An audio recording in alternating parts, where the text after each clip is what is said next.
Good morning, students. I hope you're all safe at home. So let's begin our first e-lecture after the SAM break, a really long one. So lecture today is on fluidization. I have divided this chapter into 3 parts. This is part 1, focusing on introduction and column design. So what is fluidization? So let me show you some videos before we look into the theory. So this first video from the YouTube, so you can actually click the YouTube link and watch it as well. So I will also do it here. So we will look at good and poor fluidization.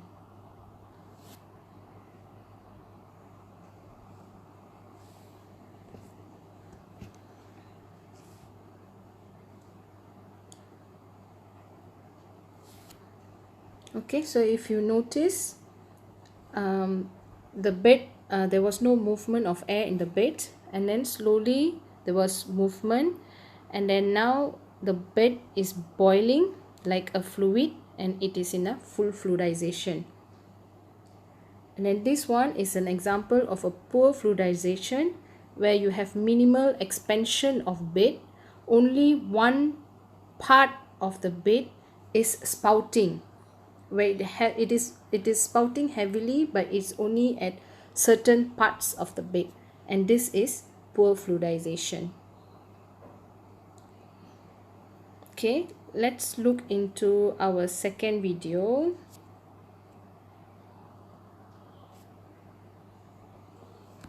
This video has a volume on its own, so please listen.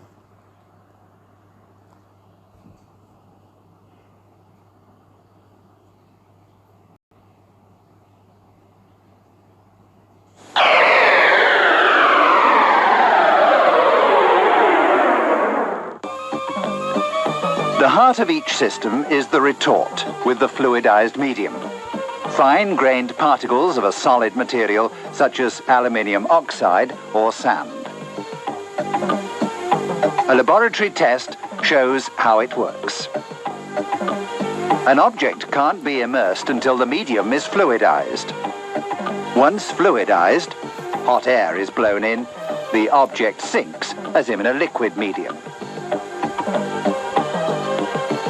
The phenomenon of the fluidized bed is based on the fact that metal parts can be immersed with little resistance in the fluidized medium. The floating particles uniformly surround the most complicated shapes. The fluidized bed can be operated from plus 1300 degrees centigrade to approximately minus 100 degrees centigrade. This test shows how gently the fluidized bed behaves. A look inside the fluidized bed, filled for demonstration purposes with both white and brown oxide.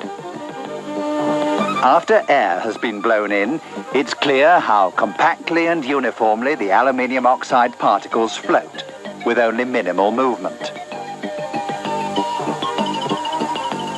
There's no abrasive effect. The movements of the solids are merely local, surrounding even the most oddly shaped objects.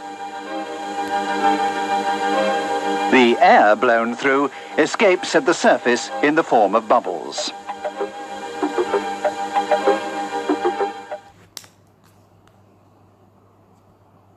Alright, so that was the introduction video of fluidization. So in simple words, fluidization is a phenomenon when a bed of solid particles acts like a fluid. Right. So if you notice, in our in our previous chapter, we actually learned packed bed. So in packed bed, the bed height was actually static, right? There was no changes in the bed height. So if we actually introduce some amount of fluid, which can be gas or liquid, so it will, when it moves up, passing through the bed, it actually causes some movement among the solids in the bed. So from the static bed, so when the fluid flow increases, the bed expands. As the fluid flow continues to increase, the particles will achieve an apparent weight where it can fluidize. It can separate from one another and it reaches minimum fluidization. So the point where the bed of particles starts to fluidize is called minimum fluidization. So another term for it is incipient fluidization. Incipient means the beginning. So when there's a after minimum fluidization with continual increase of fluid flow, the bed expands further and becomes fully fluidized. So at this point it reaches homogeneous fluidization. Then beyond this fluidized bed point, if more fluid passes through, it will reach a point where the fluid force is sufficient to lift the particles, the weight of the particles, so whereby the particles will achieve terminal velocity and it will actually flow with the fluid and it can be transported. So that is called pneumatic transport. So we will look into pneumatic transport in our next class. So this class will focus on fluidized bed. So what actually happens in fluidization is when a fluid is passed through a bed of particles, the pressure loss in the fluid due to frictional resistance increases with increasing fluid flow. So the particles are packed together, so there is a resistance in it. So as you increase your fluid flow, more and more of the particle resistance are broken, and so the particles breaks free to move like a fluid. And then a point is reached when the upward drag force exerted by the fluid on the particles is equal to the apparent weight of the particles in the bed. So only then it will start to be buoyant. It starts to float and flow like a fluid. So at this point, particles are lifted and separation of particle increases and the bed becomes fully fluidized. So this can be explained by this chart as well. So how does the pressure drop changes? So from point A, O to A is actually the packed bed.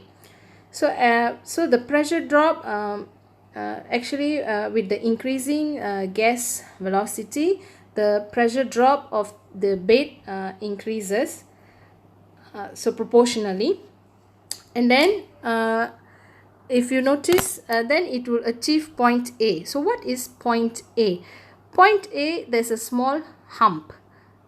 Okay, point A is minimum fluidization. So minimum fluidization, why is it higher? So from B to C, it is actually fluidized bed. Point B to C actually has a constant pressure drop with increasing velocity. So point B to C is actually fluidized velocity, but the minimum fluidization is at point A.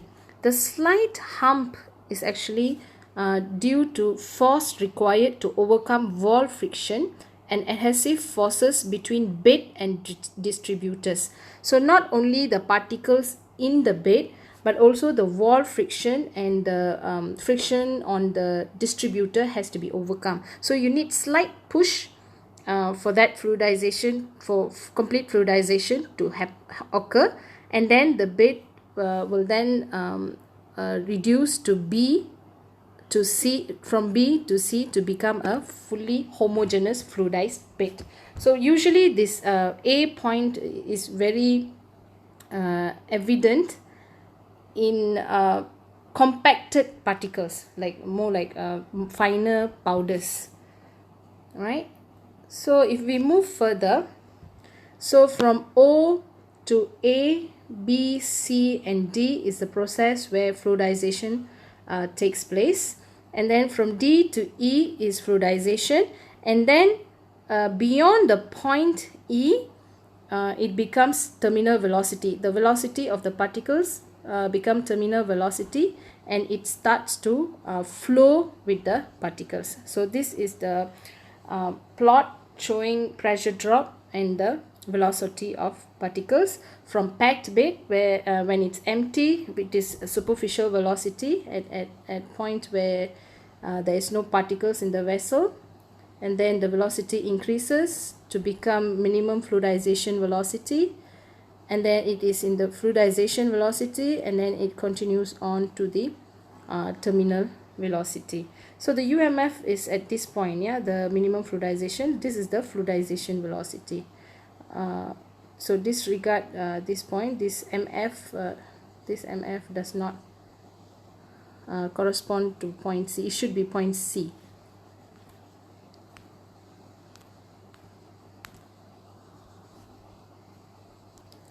So as I mentioned previously, minimum fluidization is also termed as incipient fluidization. So this term actually explains what happens to the velocity at different stages. So when it's just fluidized, we actually have two fluid phases.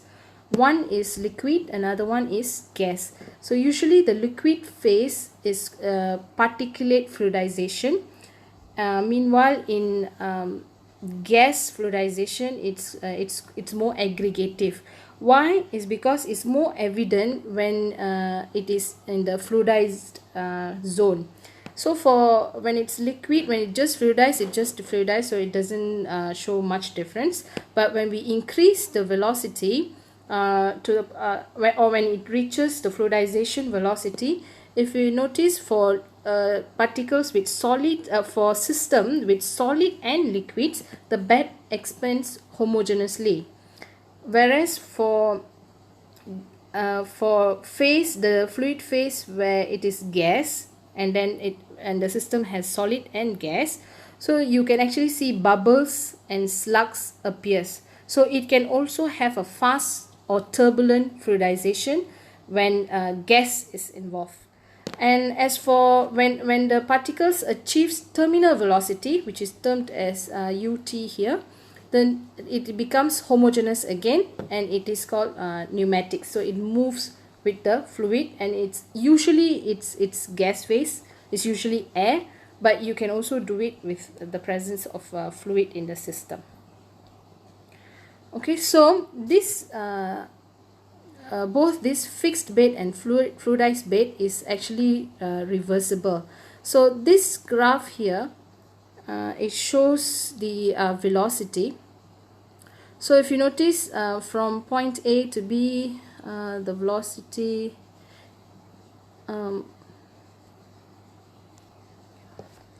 okay, this graph here shows the relationship between pressure drop and bed height against velocity. So this point here is about bed height actually. So what happens is that initially the bed height is static, and then it expands, that's when it's still fixed bed, and then when there is a fluid flow, so from point A to point B, it expands slightly and it's still in the fixed bed region.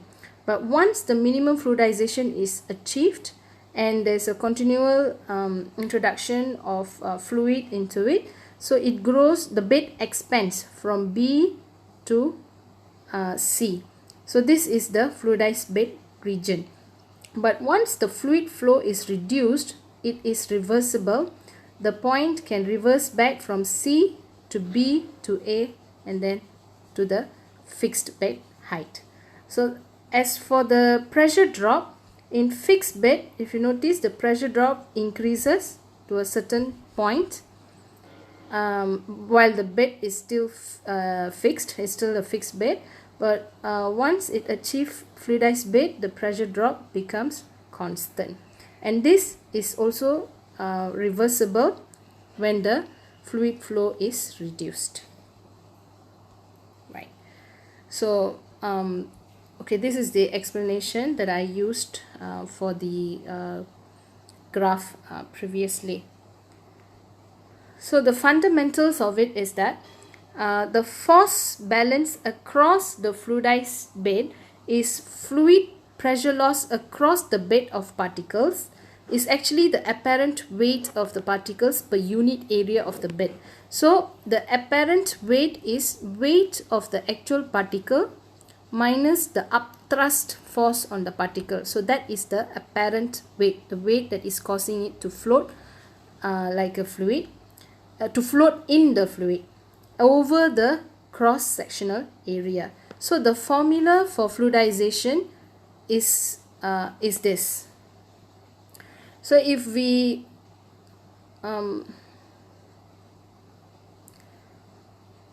so it's the same for gases as well. So the formula, if we translate it to the mathematics, so it becomes pressure drop and fluidized by a density to form a bed depth of h and voidage. So why do we use voidage? So for the fluid, because this slide we want upthrust on the particles and weight of the particles. The weight of the particles is h a, which is equivalent to v times the density of particles. Then we minus with the density of fluid, and the fluid volume is 1 minus the voidage, and then we times by g for the weight, and then it's divided by the cross-sectional area. So it finally comes down to the formula, this formula. Okay, so this is formula for fluidization. So this fluidization formula can be equated to Ergun's equation. Okay, we learned this in the packed bed. So this is the most popular equation. So this, our fluidization equation, can be equated to Ergun's equation because it also involves a bed filled with packings, solid packings, but the U here will become UMF. Okay, so the E will also be it's more like voidage. The E is the E is epsilon. The voidage will also be the minimum of fluidized bed voidage. So when it's UMF, then we can equate both this equation to solve any problems related to fluidization. This equation can also be rearranged in terms of Archimedes number and Reynolds number. So if we rearrange this equation, we get we can actually reduce it into Archimedes number equation as this. So if we know the Reynolds number and the voidage, we can actually get the Archimedes number, and from the Archimedes number we can also get the information of the fluidized bed that we are looking into. But why Archimedes number? So we'll come to that. So before that, a theoretical fluidization voidage to be assumed to obtain in simple fluidization is 0.4.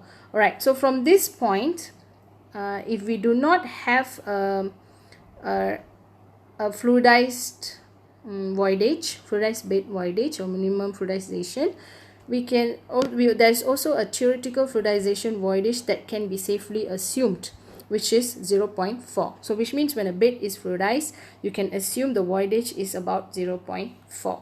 And then we can also use that to substitute into this voidage here. So this is EMF. So when we do that, the equation is further simplified into this formula. Okay, so there were other formulas that were also developed for fluidization. So one of those is for gas fluidization. So Van and Yu developed an equation particularly for particles bigger than 100 micrometer. So they related Reynolds number and Archimedes number as well. Then we have Bayes and Jaldet equation, which is specific for particles which are lesser than 100 micrometer in a gas system. So we can use this equation for this particular system. So back to the question of why Archimedes. So I just want to refresh your memory into fluid dynamics. So Archimedes, you would have seen this Archimedes equation in the fluid dynamics. So it is used for an object submerged in a fluid. So there's a net force. So when you studied buoyancy and Archimedes principle, you would have came across rho g h, the density, the gravity, and the depth of the floating object in the fluid. So in fluidization, if you notice, the initial equation also relates to rho, g, and h. So that's why we can use Archimedes number to explain fluidization, especially gas fluidization. Okay, right. In a fluid solid system like fluidization, powder and particle properties of the solid is important. Most particles has irregular shapes. So for particles with irregular shapes, we use hydrodynamic volume to explain the particle density. So what is hydrodynamic volume? Hydrodynamic volume is the volume of a particle including all open and closed pores used in the fluid dynamic interaction.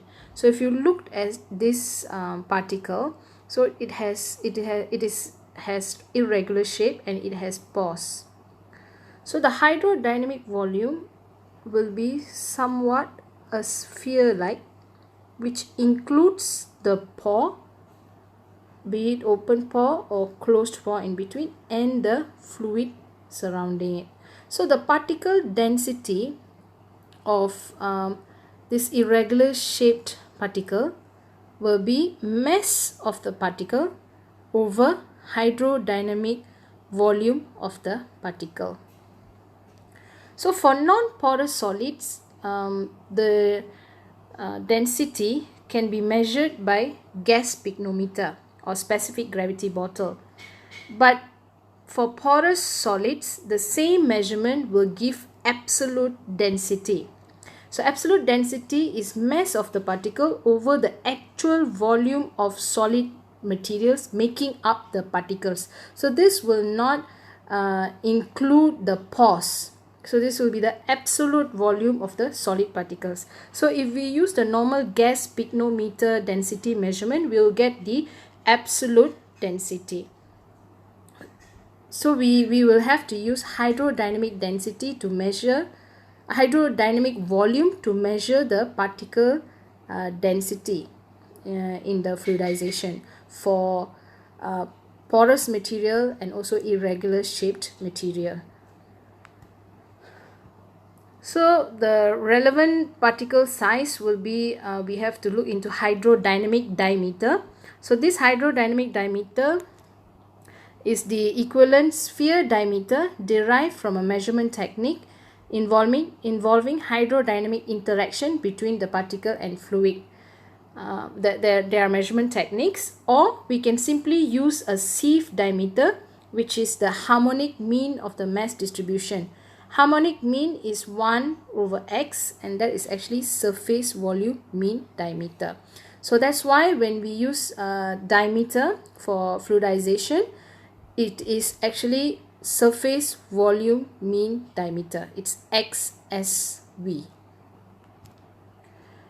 And then for the bed density, so the bed density of the particles will be mass of particles in the bed over the volume occupied by particles and the void between them. So it includes the void. The bed density in fluidization is the total mass of the particles in the bed over the volume occupied by both the particles and the voids between them. And as for powders, we call it bulk density. Bulk density is mass of the particles over the volume occupied by particles and void between them. So for powders, we say the density is referred to as bulk density. So actually there's an history where this bulk density came among these producers of walnut. So they said that the bulk density is more accurate compared to the particle density for walnut, because if particle density you include the pores, but for bulk density it takes up the mass of the solids. So that becomes the mass of the particles. That means in bulk density you weigh it in a big bulk, so then that gives you a more accurate mass of the particle compared to using just particle density using single particle density.